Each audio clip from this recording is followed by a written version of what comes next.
Hello，大家好。今日咧想同大家講下咧，香港政府同埋一啲公營機構咧，有啲乜嘢資助係可以俾我哋柏金遜病人申請嘅喎。我會將佢哋分開四大範疇嘅，咁包括有現金啦、藥物同醫療啦、復康同社區，同埋泊車嘅支援。我哋柏友咧係有一定程度上邊嘅活動唔方便嘅，咁所以咧其實我哋都 entitle 咧可以去申請普通或者係高額嘅傷殘津貼啦。咁呢個咧係唔需要資產審查嘅。普通嘅傷殘津貼就每個月有2095蚊，高額嘅就有4190蚊，需要經過醫生證明咧係嚴重傷殘嘅。咁另外咧，合資格嘅人士咧，亦都可以加多咧，由每個月有340蚊嘅交通補助啦。咁佢係同傷殘津貼一齊發放嘅。另外，亦都可以申請傷殘人士八達通有2蚊嘅乘車優惠。咁申請呢一個傷殘津貼咧，係有一個咧離開香港記錄嘅要求嘅。申請人係要喺申請嗰一日向前數翻1年裏邊冇離開香港超過90日。咁如果喺公營機構覆診嘅病人咧，可以透過醫務社工或者係社會福利署嘅網頁申請啦。咁如果喺私家覆診緊嘅病人咧，都可以透過社會福利署網頁申請嘅。咁喺藥物方面咧，2023年之前呢一個多巴胺受體促效劑咧，都未係喺醫管局嗰個藥物名冊裏邊嘅。如果醫生認為病人需要開俾佢嘅話咧，咁每個病人每年咧差唔多要用15,000蚊喺呢個藥嗰度啦。咁但係喺2023年開始咧，放寬咗藥物名冊，包含咗呢幾隻藥之後咧，病人咧就只係需要俾翻平常嘅藥錢就得啦，就唔需要特別俾呢個全費嘅。而個別嘅醫院咧，都會有一啲慈善嘅資助嘅。咁好似威爾斯親王醫院嘅慈善信託基金咧，都係有一個專項資助咧，病人去做一個 DBS 嘅嗰個深層腦部電刺激 DBS 嘅。咁咧就醫生就會去安排適合嘅病人去做啦。另外唔少柏友咧都需要坐電動輪椅嘅喎。唔知道你哋有冇申請到資助呢？咁電動輪椅資助嘅上限咧係去到5萬蚊嘅，而輪椅嘅配件咧包括電池啊、控制器啊咁樣咧，個上限係去到9000蚊。咁咧就需要醫生證明啦，同埋職業治療師、物理治療師嘅推薦信嘅。咁咧就可以經由註冊社工遞交申請，同埋幫我哋跟進。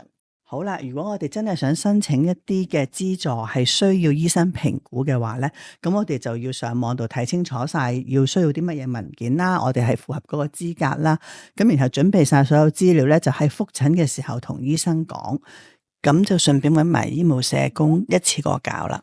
而如果係喺私家覆診嘅柏友咧，亦都可以申請相關嘅津貼嘅。咁你就參考翻社署嘅網頁下載表格啦，同埋或者以智方便 Plus 咧嚟到申請。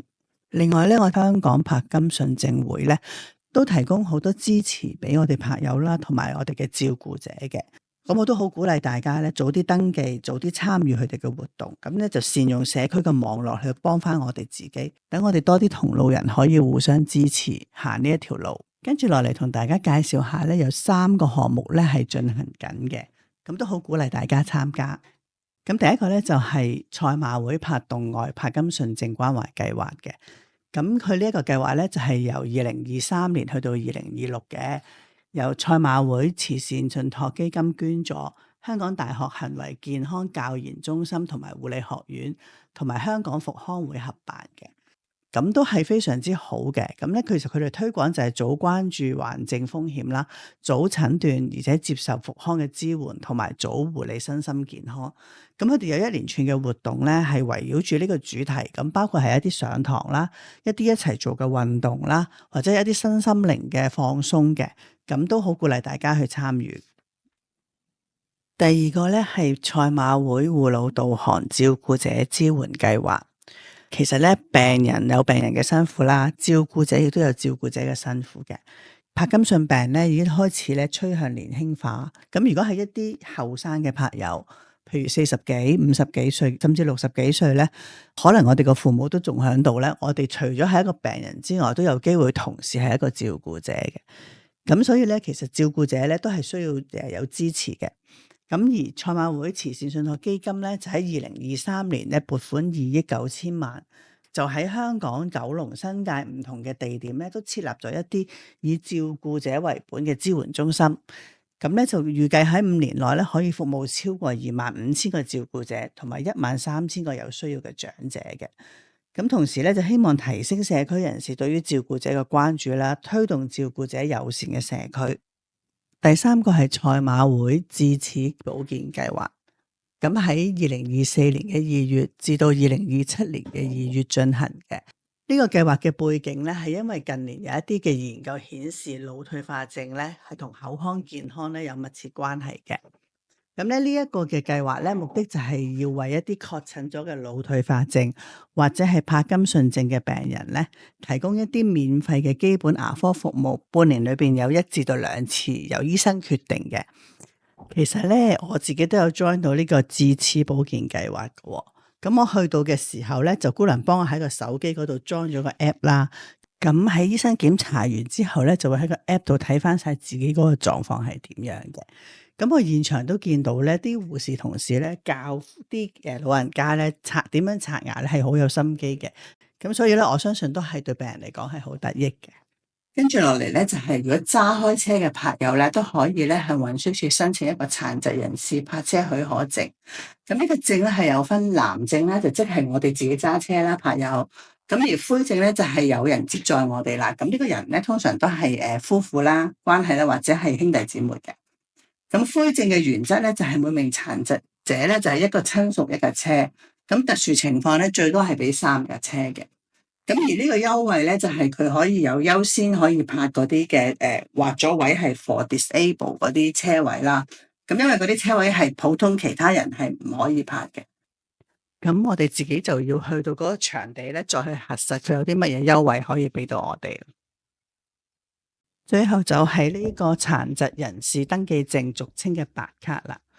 咁咧就係由勞工及事務局發出嘅，咁主要嘅用途就係證明持證人係一個殘疾人士啦，同埋佢嘅殘疾類別，咁方便喺需要嘅時候出示呢一個身份嘅，亦都幫助持證人申請各類嘅政府福利同埋服務，例如係傷殘津貼、交通優惠等等。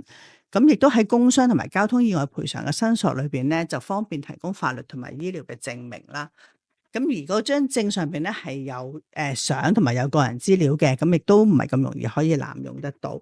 咁呢一張證咧，佢唔係任何嘅優惠卡或者係信用卡，亦都係免費可以申請，同埋佢有實體卡同埋電子卡嘅版本。咁今日咧就同大家介紹咗呢一個 list 裏邊嘅一啲資助同埋一啲嘅支援啦。咁如果啱嘅咧，大家就可以去申請。咁咧之前都有朋友同我講過話，哎呀，好似唔係幾好意思咁，唔使唔好意思嘅，交咗咁多年稅係咪？咁我哋係應該得到嘅，先至會批俾我哋噶嘛。仲有一啲其他嘅資助，例如係醫療券啦、長者家居維修津貼呢啲大位嘢咧，咁今日就冇喺呢度睇到嘅，咁大家就自己留意下啦。另外咧，呢一份資料裏邊咧都唔會貼出任何嘅政府機構或者係慈善組織嘅 link 啦，同埋 QR code 嘅，因為如果對方嘅網頁有更新有改動嘅時候咧，我今日貼出嚟嘅 link 同埋 QR code 咧都係用唔到嘅，咁我唔想 keep 住一啲用唔到嘅東西喺呢一度。咁如果有任何朋友你揾以上嘅資料遇到困難咧，你留言俾我或者係 email 俾我啊。咁今日到呢度啦，再見。記得要 comment、like、share、subscribe。Parky Lady，柏金遜精靈。